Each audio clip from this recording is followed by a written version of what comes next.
우리에게 주신 하나님의 말씀 사도행전 1장 12절부터 16절까지 말씀입니다. 이것은 하나님의 말씀입니다. 제자들이 감람원이라 하는 산으로부터 예루살렘에 돌아오니 이 산은 예루살렘에서 가까워 안식일에 가기 알맞은 길이라.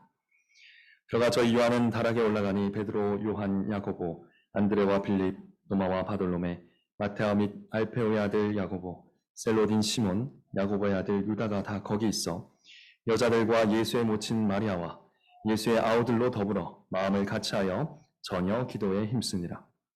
모인 무리의 수가 한 120명이나 되더라. 그때 베드로가 그 형제 가운데 일어서서 가로되, 형제들아, 성령이 다윗의 입을 의탁하사 예수 잡는 자들을 지로한 유다를 가리켜 미리 말씀하신 성경이 응하였으니 마땅하도다.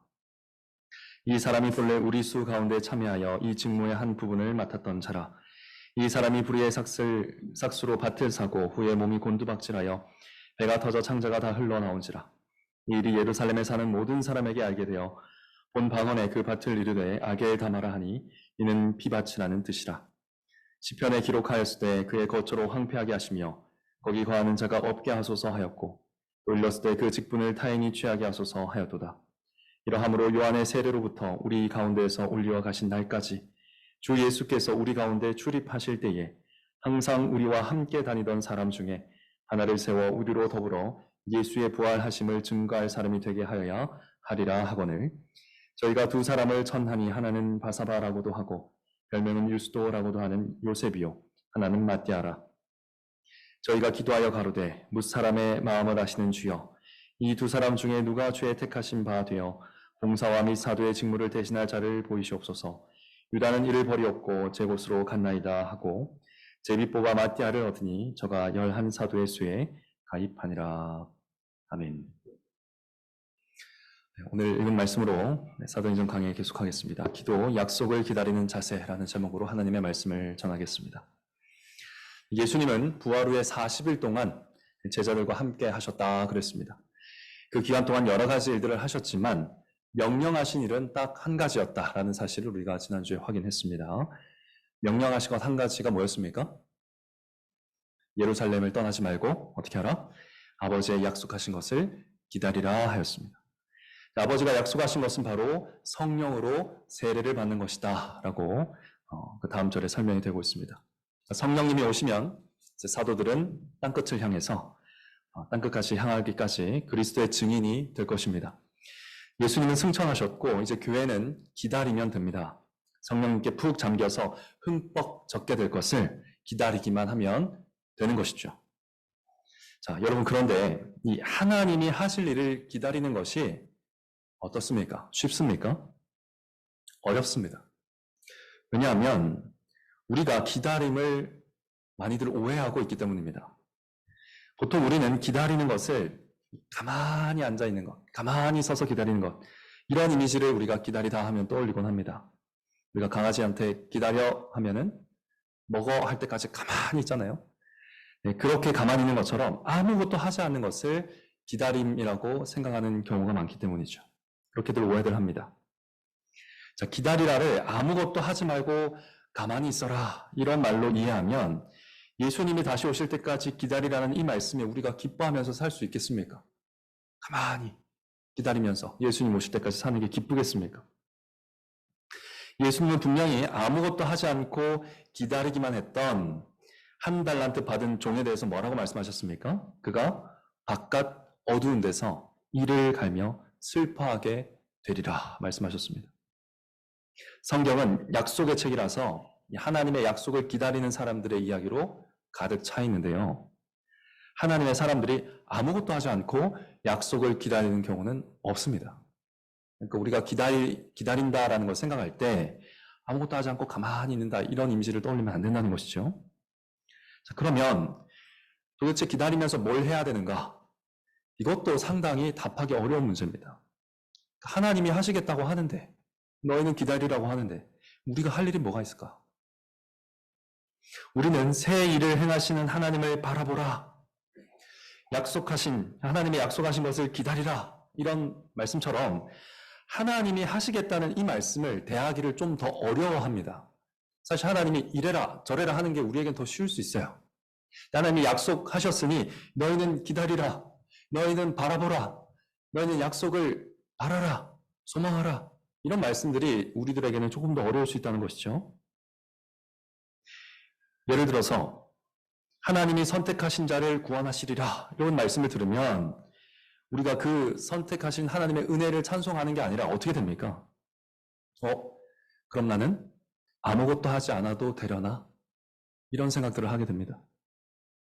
하나님이 기도하지 않아도 모든 것을 다 아신다. 우리가 다 하나하나 아뢰지 않아도 이미 하나님이 무엇을 구하시는지 다 아신다. 이런 말씀을 들으면 우리가 하나님의 그 전지하신 능력을 찬송하는 것이 아니라 어떻게 반응합니까? 그러면 내가 기도할 필요 없다는 얘기인가? 그러니까 우리의 어떤 이 죄성이 가득한 이 마음이 자꾸 그런 쪽으로 생각하는 걸로 기운다는 것이죠. 그렇게 반응하게 된다는 것입니다. 그러니까 우리는 하나님이 하시는 일에 믿음으로 반응해야 되는데 이 믿음으로 반응하는 일에 대해서 굉장히 서툽니다. 익숙하지가 않다는 것이죠. 그러다 보니까 이 믿으라는 말을 아무것도 하지 않고 버텨라. 아무것도 하지 말고 버텨라. 이런 의미로 이해하는 경우도 많습니다. 그러니까 이 모든 것이 다 기다림에 대한 우리의 오해에서 비롯된다라는 것을 기억하면 좋겠습니다. 사랑하는 성도 여러분, 오늘 우리가 읽은 본문은요, 교회가 예수님이 하신 약속을 기다렸던 열흘 동안 있었던 일에 대한 기록입니다. 이 열흘 동안 무슨 일을 있었냐면요, 가장 중요한 일이 바로 사도를 다시 선택하는 일이 있었습니다. 이 사도를 다시 세우는 이 일은 분명히 이 땅에서 일어난 일입니다. 그러나 이 일은 누가 하신 일입니까? 승천하신 성자 하나님께서 하늘에서 이루신 일입니다. 성부 하나님이 약속하신 성령을 기다리면서 이 성자 하나님이 행하신 일을 바라보는 현장이 바로 오늘 우리가 읽은 본문의 현장입니다. 삼위 하나님의 역사를 기다리면서 특별히 예수 그리스도께서 행하시는 일을 눈으로 목도했던 장면이 바로 오늘 이 장면이라는 것이죠. 근데 이 장면에서 사도들이 오늘 꽤 긴 구절을 읽었는데 처음부터 끝까지 일관적으로 견지하는 자세가 있습니다. 그 자세가 무엇입니까? 오늘 설교에서 말하고 있듯이 기도하는 자세입니다. 제자들이 약속을 기다리는 자세가 기도였다는 것을 오늘 본문 전체를 통해서 우리가 알 수 있다는 것이죠. 오늘은 하나님의 약속을 믿음으로 기다리는 교회는 기도합니다라는 요지로 말씀을 전하려고 합니다. 두 가지를 살펴볼 텐데요. 첫째로 승천하신 그리스도께서 처음으로 하신 일, 이 사도의 보선에 대해서 한번 살펴보고요. 이 하나님의 일이 일어나는 현장에서 사도들이 취했던 기도의 자세에 대해서 이어서 말씀을 살펴보면서 은혜를 나누도록 하겠습니다.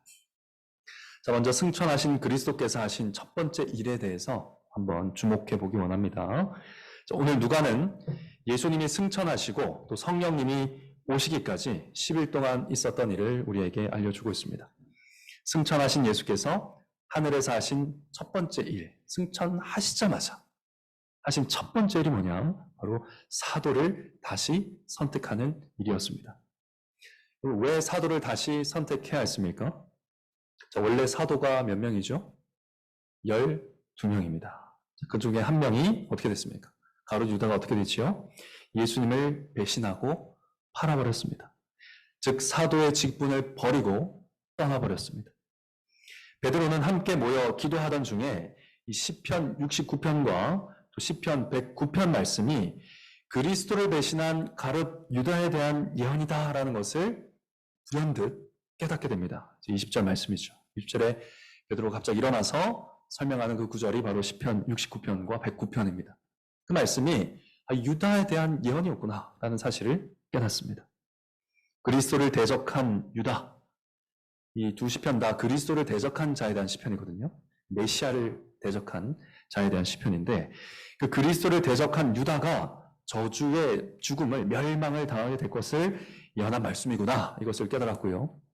또 그의 사도 자리가 다른 사람에 의해서 채워져야 한다는 말씀이구나 라는 것을 깨닫게 됩니다. 시편에 대해서는 주중에 수요일에 때 조금 더 자세히 다루도록 하겠습니다. 어쨌든 그의 빈자리를 채우기 위하여서 예수님이 하늘에서 교회를 통해 사도를 다시 선택하신 겁니다. 이 일에 베드로가 사용되고 있는 것이죠. 이 빈자리의 주인공인 가룟 유다는 예수님을 배반한 이후에 다시 돌아오지 않았습니다. 다른 11 제자와는 달리 유다는 돌아오지 않았습니다.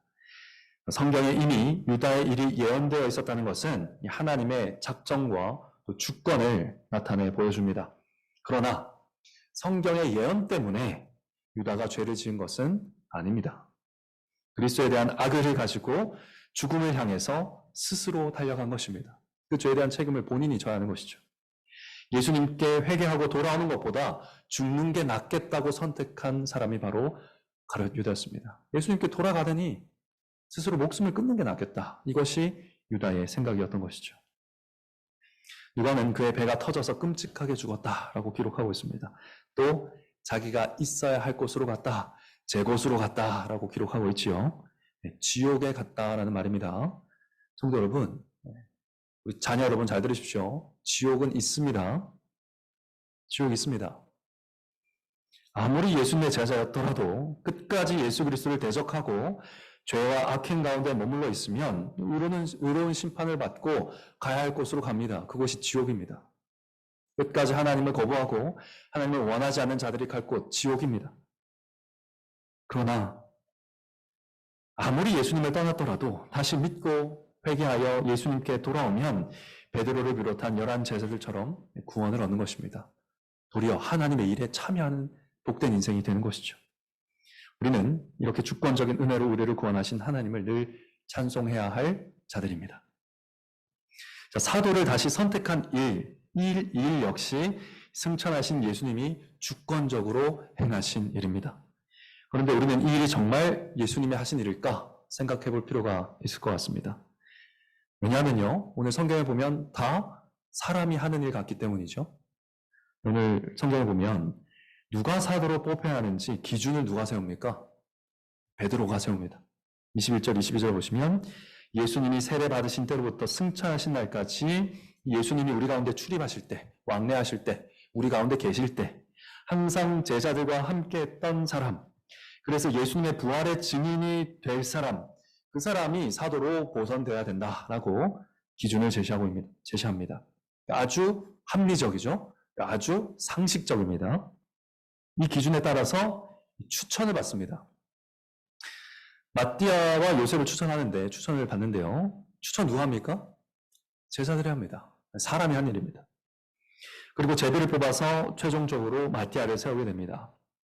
그런데 이게 어떻게 예수님의 일입니까? 이게 어떻게 예수님이 하늘에서 하신 일입니까? 땅에서 일어난 일인데요.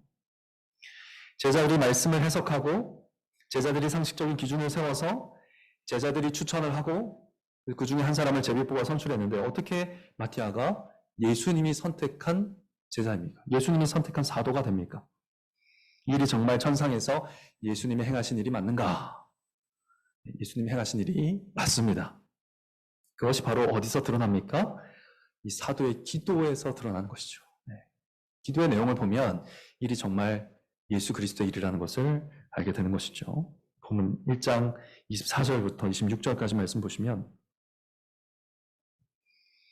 그 기도문인데 제가 한번 읽어보겠습니다. 저희가 기도하여 가로되 무사람의 마음을 아시는 주여, 이 두 사람 중에 누가 주의 택하신 바 되어 봉사와 및 사도의 직무를 대신할 자를 보이시옵소서. 유다는 이를 버리었고 제 곳으로 갔나이다 하고 제비를 뽑게 되지요. 이 기도에서 무엇이 드러납니까?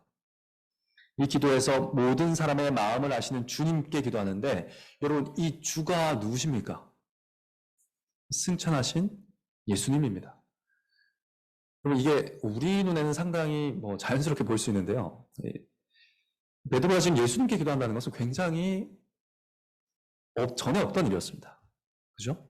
전에 누가 예수님께 기도했습니까? 모든 하나님의 백성들은 하나님께 기도하는 겁니다. 하나님께 기도하는 겁니다. 그런데 지금 이 시간 이 제자들, 이 사도는요, 승천하신 예수님께 주라고 부르면서 예수님께 모든 선택권을 드리면서 사도를 허락해달라고 기도하고 있습니다. 그러니까 기도를 받으실 수 있는 유일하신 하나님을 예수님이라고 부르면서 주라고 부르고 있는 것이죠. 이 주가 하나님이 아니라 예수 그리스도라는 사실을 우리가 어떻게 할 수 있는가? 이전에, 이 말씀이 나오기 이전에 이 주라는 호칭이 언제 나왔나 살펴보면 알 수 있겠죠. 승천하시기 전에 이 제자들이 예수님을 주라고 부르는데요. 1장 6절 보시면요. 저희가 모였을 때에 예수께 묻자와 가로되 뭐라고 부릅니까? 주께서 이스라엘 나라를 회복하심이 이때니까. 네. 승천하신 후에도 예수님을 언급할 때 주라는 말을 사용합니다. 21절 보시면 이러함으로 요한의 세례로부터 우리 가운데서 올려가신 날까지 주 예수께서 이 주라는 대상이 예수라는 것을 분명히 하기 위해서 주 예수께서 붙여서 표현하고 있습니다. 우리 가운데서 출입하실 때에. 제자들이 승천하기 전에도 예수님을 주라고 불렀고요. 승천하신 이후에도 예수님은 주라고 언급되고 있습니다. 그래서 이 기도에 예수님이라는 말이 안 나오지만 이 주는 예수님을 대상으로 한 기도라는 것을 알 수 있습니다. 여러분, 그래서 그렇게 제비를 뽑아서 마띠아를 확인해서 그가 사도의 12번째 숫자에 들어가게 되는 것이죠. 그러니까 사도행전을 읽어온 독자는 자연스럽게 이 기도를 볼 때 주라는 표현을 보면서 예수님을 떠올릴 수밖에 없다. 그래서 예수님께 구해서 이 사도의 수가 채워지게 됩니다. 이렇게 기도해서 사도를 세우는 것은요, 특별히 예수님이 최초에 제자들을 세울 때 하신 행동과 똑같습니다. 예수님은 12 제자들을 세우시던 날 밤을 지새우며 기도하셨습니다. 누가복음 6장 12절 13절에 그렇게 기록하고 있습니다. 밤이 맞도록 기도하였고 그다음에 제자들을 부르게 됩니다. 예수님은 하늘에 오르셨으나 동일하게 기도함으로 사도를 세우고 계신 것입니다. 바로 예수님의 몸된 교회의 기도를 통해서 사도를 세우고 계신 것이죠. 여러분, 이 사도의 보선은 구원 역사로 생각을 해도 굉장히 중요한 사건입니다. 바로 예수님의 승리를 확실하게 보여주는 사건이기 때문입니다. 에베소서 4장 8절을 읽어보면 예수님께서 승천에 올라가실 때에 사로잡힌 자를 사로잡고 사람들에게 그들을 선물로 주셨다. 이런 말씀이 나옵니다. 승천하실 때에 사로잡을 자들을 사로잡아서 사람들에게 선물로 주셨다. 이런 말씀이 나옵니다. 이들이 바로 사도요, 선지자요, 가르치는 자요, 교사요 하면서 직분으로 소개가 되는데요. 그 승천은 예수님의 왕적인 승리를 나타내는 사건으로 예수님이 붙들고 가신 이 사람들은 원수에 대한 승리에 대한 전리품입니다. 예수님이 원수와의 싸움에서 승리하셨고 그 싸움에서 전리품을 획득하셨는데 그들이 바로 직분자이고 그 직분자를 사람들에게 내려주시는 사건이 바로 직분자가 세워지는 그런 일들인 것이죠. 그 첫 번째 일이 오늘 일어나고 있는 것입니다. 사도도 그 직분 가운데 하나에 들어가 있기 때문이죠. 사도 역시 예수님께서 승리하신 일로 인해서 우리에게 주어지는 선물이라는 것입니다. 사도를 빼앗아간 원수에 대해서 예수님이 승리를 거두셨죠. 그래서 그 빈 사도의 자리를 채우시는 일이 바로 오늘 사도의 보선이다라는 것을 우리가 기억해야 할 것입니다. 근데 여러분, 예수님께서 하늘에서 이 사로잡은 자들을, 즉 사도의 직분을 내려주시는데 마띠아를 예수님이 하늘에서 뚝 떨어뜨려 주셨습니까? 그게 아니라는 것이죠. 사도들이 기도하는 일을 통해서 이 일을 이루게 하신 것입니다. 기도로 준비하게 하셨고요. 기도하고 이 모든 일이 일어나게 하신 것이죠. 베드로가 갑자기 일어나서 120명 앞에서 말씀을 깨닫고 선포할 수 있었던 이유 무엇입니까? 그리스도께서 성령을 통하여서 시편을 해석할 수 있도록 눈을 밝혀주셨기 때문이죠. 베드로가 어떻게 갑자기 그 시간에 시편 69편과 109편이 이 일에 대한 예언이라는 것을 깨달을 수 있었겠습니까? 어떻게 사도에 대한 합리적이고 상식적인 기준을 그 자리에서 바로 세울 수 있었겠습니까? 제자들은 어떻게 이 사도가 될 자들을 합당하게 추천할 수 있었겠습니까? 제자들은 어떻게 제비 뽑는 방식을 통해서 하나님의 뜻을 알고자 했겠습니까? 이 모든 일들 가운데 주님께서 함께 하신 것입니다. 바로 이 모든 지혜와 지식이 기도를 통해서 제자들에게 임했다. 그리스도께서 하실 일에 교회를 참여시키고 계시다. 기도를 통해서 그 일이 일어나고 있다는 것을 우리가 볼 수 있어야겠습니다. 그러니까 이 모든 사람의 일처럼 보이는 일들 이전에 기도가 있었다는 것을 우리가 보아야 한다는 것입니다. 그렇다면 이 사도의 보선 이전에 있었던 일들에 대해서 한번 살펴보도록 하겠습니다. 12절부터 14절까지 바로 그 짧은 구간에 사도들이 어떻게 기도했는가가 자세하게 나와 있습니다. 12절을 보시면 제자들은 예수님이 승천하신 감람원이라는 산으로부터 올리브 과수원이라는 뜻입니다. 거기로부터 예루살렘으로 이제 돌아오게 됩니다. 예수님이 예루살렘에서 기다리라고 하셨기 때문에 돌아온 것이죠. 이 돌아오는 길은 안식일 날이었다면, 이 날이 안식일 날이었다면 걸어올 수 있을 법한 아주 짧은 거리였다. 1km 정도 되는 거리인데요. 그럼 충분히 움직일 수 있는 거리였다라고 밝히고 있습니다. 그러니까 이날이 안식일이었단 말이 아니고 안식일이었다면 이날 예루살렘까지 걸어가기 알맞은 길이었다. 이런 의미입니다. 자, 그런데 이런 기록은 예수님이 승천하신 장소가 예루살렘과 매우 가깝다 이런 의미로 이렇게 표현을 하고 있는 것입니다. 여기뿐만이 아니라 이 사도행전 1장 전체에 이 예루살렘을 강조하는 표현이 굉장히 많이 나옵니다. 제자들은 땅 끝에 이르기 전에 어디에서 이 복음을 들고 출발해야 됩니까? 예루살렘으로부터 온 유대와 사마리아 땅 끝으로 가야 됩니다. 그들은 또 어디에서 성령을 기다리라고 합니까? 예루살렘에서 약속된 바 성령을 기다리라고 합니다. 이렇게 성경에서 예루살렘을 강조하는 이유가 뭐겠습니까? 예루살렘에 성전이 있기 때문입니다.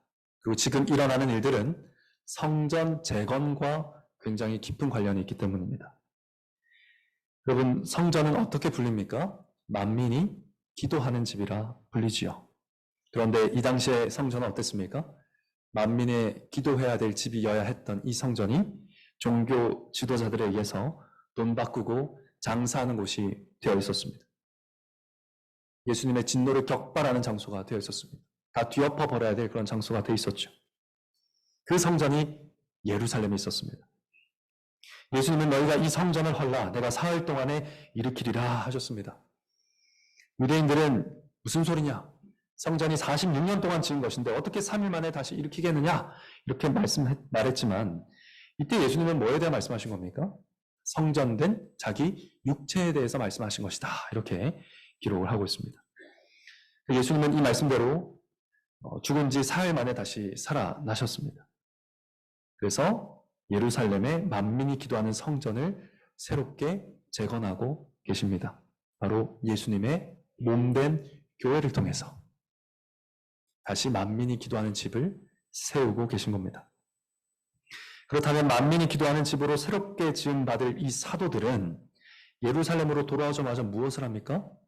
기도하는 것입니다. 만민의 기도할 장소가 되어야 될 그 교회를 준비하기 위해서 사도들은 제일 먼저 기도했던 것입니다. 14절에 보니까 그들이 다 여자들과 예수의 모친 마리아와 예수의 아우들로 더불어 마음을 같이하여 전혀 기도에 힘쓰니라. 이 기도에 힘쓴다는 말에 수식어가 굉장히 많습니다. 더불어 마음을 같이하여 전혀 기도에 힘쓰니라. 여기서 우리는 하나님의 약속을 기다리는 자의 기도의 자세에 대해서 관찰하게 되는 것입니다. 두 가지만 보겠습니다. 첫 번째로 이들은 어떻게 기도합니까? 더불어 마음을 같이하여 기도했습니다. 이 기도에는 무엇이 드러나는가? 그리스도에 대한 믿음이 나의 인간관계나 나의 이해관계보다 우선한다는 자세가 담겨 있습니다. 다시요. 이 기도를 잘 살펴보면 그리스도에 대한 믿음이 나의 인간관계나 나의 이해관계보다 앞선다라는 것을 나타내고 있다는 것이죠. 여러분, 사도들과 함께 모여서 기도했던 이 사람들, 본문을 보면 크게 세 그룹으로 나뉘어져 있는 것을 볼 수 있습니다. 하나는 예수님의 11 제자들이었습니다. 다른 하나는 여성 그룹입니다. 여자들과 마리아라고 하죠. 그리고 여기에는 예수님의 사역에 함께했고 부활의 증인이 됐던 여인들뿐만 아니라 사도들의 아내들도 포함되어 있었을 것입니다. 또 한 그룹이 어디냐? 예수님의 아우들입니다. 그들도 또 한 그룹을 이루고 있습니다. 이들이 다락방에 모여서 우리가 생각하는 그런 다락방은 아니고요. 또 굉장히 넓은 공간을 갖추고 있는 주로 3층에 있는 큰 공간인데 주로 손님들에게 대화하는 그런 장소였습니다. 그 장소에 함께 모여서 더불어 기도를 하고 있었습니다. 여러분이 이 말씀을 볼 때 아무 감흥이 없을 겁니다. 예수님의 제자들, 여자들, 그리고 예수님의 아우들, 모일 만한 사람이 모였구나 이렇게 생각할 수도 있습니다. 그러나 사실 전혀 그렇지가 않았다는 것을 우리가 복음서를 보면 알 수 있죠. 우선 13절에 이 한 사람 한 사람 이름이 거론되고 있는 11사도부터 한번 생각해 보십시오. 이들은 예수님이 십자가에 못 박힐 무렵 그렇게 친한 관계가 아니었습니다. 예수님이 십자가를 지시기 전에 이들이 보인 행태를 기억하십니까? 어떻게 했지요? 누가 더 높은 자리에 앉을 거냐 가지고 어머니까지 모셔다 와서 싸울 정도로 치고받고 싸우고 있었습니다. 누가 더 높은 자리에 앉을 거냐? 너냐? 나냐? 나다 하니까 다른 제자들 다 시기하고 그런 상태였습니다. 누가 더 예수님이 세울 나라에서 높은 자리에 앉을 것인지를 두고 어머니까지 동원해서 싸우던 사이. 그랬다는 것이죠. 이들의 관계는 그랬습니다. 또 수제자라고 할 수 있는 이 사도들의 대표라고 할 수 있는 베드로가 예수님을 3번이나 부인하면서 스스로 자기의 권위를 상실했습니다. 예수님이 3번이나 네가 나를 사랑하느냐 묻기 전까지 이 회복이 안 됩니다. 본인이 나설 생각을 못하는 것이죠. 그리고 재정을 담당했던, 가장 신뢰한다고 여겨져서 재정을 담당했던 가룟 유다는 어떻게 했습니까? 예수님 배신하고 팔아넘겼습니다. 예수님이 십자가에 돌아가시며 사도들이 어떻게 됐는가? 이 사도의 12명 공동체가 어떻게 됐습니까? 서로 전혀 믿을 수 없는 관계에 밑바닥까지 추락했다라는 것이죠. 그랬던 그들이 한 사람도 빠짐없이 지금 이 자리에 모여있다라는 것을 우리가 기억할 필요가 있습니다. 물론 예수님이 40일 동안 이들의 마음을 베드로와 같이 다 만져주셨을 것이라 생각이 들지만 그럼에도 불구하고 예수님이 떠난 이 상황에, 예수님이 승천하여 이제 없는 이 상황에도 여전히 관계를 지키고 이 자리에 모여있다는 것이죠. 여인들은 어땠습니까? 당시 유대 남성들과 여성들은 가족이 아닌 경우에는 함께 공공장소에 모여서 지내는 법이 없었습니다. 그런데 적어도 성령이 오시기까지 열흘 이상 함께 이 한 다락방에 모여서 함께 지내고 있는 사람들 가운데 여자가 포함되어 있었다라는 것입니다. 그러니까 함께 동석하지 않았던, 그러니까 예수님의 사역 내내 여자들이 예수님의 사역을 도왔거든요. 제자들도 늘 함께 했습니다. 그런데 이 두 그룹이 협력하는 장면이 한 장면도 안 나옵니다. 그런데 이 자리에 지금 함께 있다는 것이죠. 예수님의 아우들은 어떻습니까? 마가복음 6장 3절에 보면 이 동생들은 이름이 거명되고 있습니다. 야고보와 요셉, 유다와 시몬 이렇게 언급이 되는데 여기서 야고보서를 쓴 분이 이 야고보라는 분이고요. 유다서를 쓴 분이 유다라는 예수님의 동생입니다. 이들을 포함해서 예수님의 육신의 가족들, 친족들은 예수님의 공생애 동안 예수님의 제자들과 사이가 좋지 않았던 것으로 보입니다. 특히 요한은 어떻게 기록하고 있느냐? 이는 그 형제들이라도 예수를 믿지 아니함이로라. 예수님의 형제들이 예수님 안 믿었다라고 분명하게 기록을 하고 있습니다. 그러니까 예수님 사역 내내 믿지 않았던 동생들도 지금 이 자리에 와서 앉아 있는 것이죠. 다시 말해서 공생의 기간 동안에 예수님 주변에 있긴 했지만 서로를 바라보지 않았던 사람들, 서로 시기했던 사람들, 서로 같이 앉지 않았던, 동석하지 않았던 이들이 이제는 한 자리에 앉아서 모여서 적어도 열흘 이상 함께 지내면서 예수님의 명령대로 성령을 기다리라는 그 명령 가운데 그 명령을 받들어서 기도하고 있었다라는 것입니다. 어떻게 이런 일이 가능했겠는가? 어떻게 이런 일이 가능했겠습니까? 부활하시고 승천하신 그리스도가 하나님의 아들이심을 믿게 되었기 때문입니다. 그 믿음뿐입니다. 그 믿음 하에 이런 격차, 이런 장벽 다 뛰어넘어서 모인 거예요.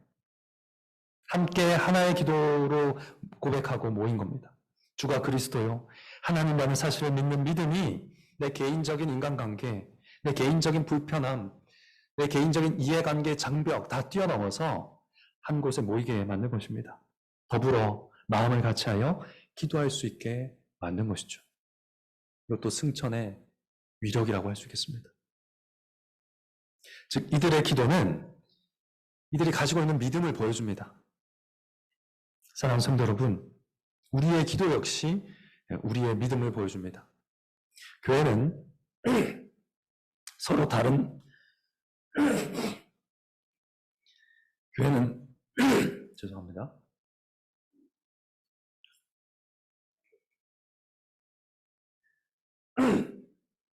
교회는 서로 다른 사람들이 모여 있습니다.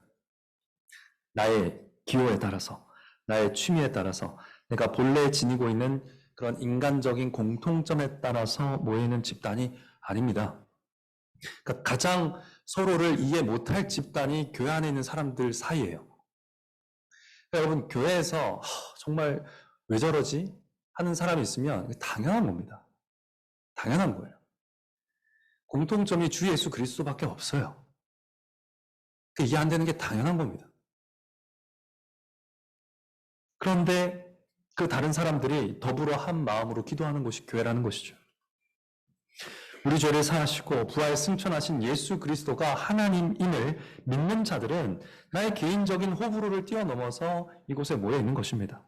인간관계나 이해관계를 뛰어넘어서 함께 한 마음으로 약속하신 것을 기다리며 기도하는 것이죠. 형제 자매와 함께 마음을 모아 기도할 수 있다는 것이 우리가 누구를 믿는지 그 믿음을 드러낸다는 것입니다. 우리가 하나님의 약속을 기다리는 자라면, 우리가 약속하신 하나님을 믿는 자라면 함께 더불어 마음을 모아 기도해야 할 것입니다. 함께 하나님이 무엇을 약속하셨는지를 배우면서 이것이 하나님의 약속입니다 라고 서로를 가르치면서, 서로를 일깨우면서, 왜 약속을 잊어버렸니? 하면서 서로를 깨우치면서 함께 기도하는 것이죠.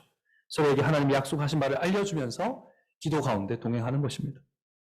같이 기다리자고, 같이 인내하자고, 같이 견뎌보자고 서로를 격려하면서 기도하는 것이죠. 이것이 기다림의 자세입니다. 함께 더불어 한 마음을 가지고 기도하면서 기다리는 것. 이것이 기다림의 자세입니다. 이 기도가 우리 교회에 있습니까? 있어야 됩니다. 있기를 바랍니다. 우리의 믿음이 더불어 마음을 모으는 기도를 통해서 증거되기를 간절히 바랍니다. 둘째로 이들은 전혀 기도에 힘썼다 이렇게 기록을 하고 있습니다. 이 말은 끊임없이 충실하게 지속적으로 계속 기도했다 이런 뜻입니다. 이 기도는 이들이 성령의 오심을 정말로 믿었기 때문에 정말로 오실 줄 알고 기도했다는 것을 우리에게 말해주고 있습니다. 이 기도에는 그리스도께서 아버지의 약속하신 바를 참으로 받겠다라는 자세가 담겨 있습니다. 여러분, 각기 다른 사람들이 모여서 한 일은 바로 기도였습니다. 이들은 열흘 동안 열심히 기도하면서 성령을 기다렸습니다. 왜냐? 예수님이 보내겠다고 하셨으니까요. 그걸 그냥 고지고대로 믿고 기도한 것입니다. 성령의 약속하신 예수님은 승천하심으로 그분이 하나님이심을 나타내 보이셨습니다. 하나님이 약속하신 바입니다. 이것을 어기시겠습니까? 아니죠. 반드시 지킬 것을 믿은 겁니다. 그래서 그 믿음이 이들을 오직 기도에 힘쓰도록 하였습니다. 이 믿음이 기도가 하나님의 약속을 기다리는 기본 자세가 되도록 이들을 변화시켰습니다. 그 과정에서 사도들은 예수 그리스도의 하늘 사역에 동참하게 된 것입니다. 베드로가 어떻게 갑자기 일어나서 시편을 해석했을까? 어떻게 사도직을 보선해야겠다는 하나님의 뜻을 깨달았을까? 거기 모인 자들이 어떻게 그리스도께서 사도를 선택하여 세우는 일에 사용됐을까? 기도 가운데 그리스도께서 하나님의 뜻을 깨닫게 하셨기 때문이죠. 사도의 선출 기준을 세울 수 있도록 지혜의 영이 함께 하셨기 때문입니다. 그러니까 기도 가운데 삼위 하나님과 함께 했기 때문에, 교제를 누렸기 때문에 이러한 결정들이, 중대한 구원사적인 결정들이 가능했던 것이죠. 베드로에게 머리의 뜻을, 그리스도의 뜻을 알리시고 거기 모인 자들이 그리스도의 뜻대로 하나님 나라의 일을 시작할 수 있도록 하신 것입니다. 그러니까 오순절 성령 강림 사건에 세워질 성전을 기도 가운데 미리 준비하게 하신 것이죠. 여기서 우리는 뭘 관찰할 수 있는가? 믿음이 기도하게 만든다라는 것을 배우게 됩니다. 사랑하는 성도 여러분, 누가 기도할까요? 누가 기도합니까? 하나님이 약속한 바를 끊임없이 신실하게 누가 구하겠습니까? 하나님이 약속한 바를 지키시리라고 믿는 자가 기도하는 겁니다. 여러분들이 기도 안 한다? 믿음 없는 거예요. 기도하지 않는 자는 믿음이 없는 거예요. 누가 하나님의 새 일을 경험할까요? 새 일을 경험하게 하실 하나님을 믿는 자가 기도하는 겁니다. 누가 하나님의 약속하신 바를 받게 되겠습니까? 하나님이 약속하신 바를 반드시 지키리라고 믿는 자가 기도하는 것이죠. 안 믿으면 기도 안 하겠죠. 믿으면 기도한다는 것입니다. 누가 하나님이 이루실 일을 믿는 사람입니까? 누가 하나님께 믿음으로 반응하는 사람입니까? 누가 약속의 하나님을 기다리는 사람입니까? 기도하는 사람이라는 것입니다. 기도하는 자세를 취하고 있는 사람. 여러분, 하나님이 계획을 다 가지고 있습니다. 하나님이 하나님 뜻대로 주권적으로 다 하실 겁니다. 그런데 하나님은 그 계획하고 그 하실 그 모든 일에 대해서 우리가 기도함으로 참여하기 원하시고, 하나님이 계획하고 주고자 하시는 것도 우리가 기도함으로 받기를 원하십니다. 약속하신 바를 구해서 받는 수단으로 우리에게 기도도 주신 분이 하나님이십니다. 하나님이 기도를 주셨습니다. 그래서 하나님께 절대 의존하는 믿음을 가진 자는 기도로 그 믿음을 고백하게 되어 있는 것이죠. 기도는 약속에 대한 믿음의 응답입니다. 기도는 하나님이 약속하신 바에 대한 믿음의 응답입니다. 그러니까 믿음이 있어야 기도를 하는 것이죠. 그래서 믿는 자는 기도에 게으를 수가 없습니다. 매일 하나님의 은혜를 받는 믿음의 경험을 기도로 지속합니다. 끈기 있게 끝까지. 우리 교회에 기도회가 많지 않습니다. 이것이 기도를 하지 않아도 된다는 잘못된 메시지를 여러분에게 주지 않았으면 합니다. 네. 기도회가 적은 것이지 기도하지 말라는 얘기가 아니거든요. 그렇게 메시지로 받아들이는 분들이 없기를 바란다는 것입니다. 세례 때 삼위 하나님이 약속했습니다. 유아 세례 때 삼위 하나님이 하신 약속들이 있습니다. 그 약속이 있기 때문에 우리가 사역한 거 아닙니까? 그죠? 그 약속을 받은 자는 반드시 기도합니다. 여러분들이 세례 사역에서, 유아 세례 사역에서 하나님이 하시겠다고 약속한 바를 어떻게 받을 겁니까? 기도로 받아야죠. 기도로 받아야죠. 매 예배 시간마다 선포되는 설교에서 하나님이 약속하신 바를 믿는 자는 기도할 겁니다. 그러니까 이 시간에 하나님이 어떤 약속을 하셨습니다. 그것을 믿는 자는 반드시 그것을 가지고 기도할 것이라는 얘기죠. 매 주일 예배 마칠 때마다 강복 선언에서 하나님이 약속하신 대로 함께 하심을 믿는 자는 어떻게 하겠습니까? 일상을 살아가는 내내 기도하는 것이죠. 함께 하시는 하나님께 늘 기도함으로 반응하는 것입니다. 그러니까 하나님의 약속을 신뢰하는 만큼 성도는 기도합니다. 따라서 기도하는 여러분 되시기를 간절히 바랍니다. 말씀을 정리합니다. 그리스도께서 승천하신 후에 약속하신 성령을 기다리는 교회는 이 기도라는 자세를 계속 유지했습니다. 더불어 마음을 같이하여 또 전혀 기도에 힘썼습니다. 이들은 기도하는 가운데 승천하사 하늘에서 역사하시는 그리스도의 행진에 참여하였습니다. 다시 오시리라 약속하신 그리스도를 기다리면서 살아가고 계신 사랑하는 성도 여러분, 기다리는 것은 아무것도 하지 않고 가만히 있는 것이 아닙니다. 약속을 기다리는 삶은 믿음으로 반응하는 삶인데 그 믿음의 삶은 기도로 드러난다. 꼭 기억하시기 바랍니다. 삼위 하나님과 교제하는 가운데 그분이 이끄시는 대로 따라가는 삶이 기도로 시작됩니다. 광교정록의 모든 성도들이 믿음의 기도로 약속하신 바를 기다리며 살아가게 되시기를 성부와 성자와 성령의 이름으로 간절히 축원합니다.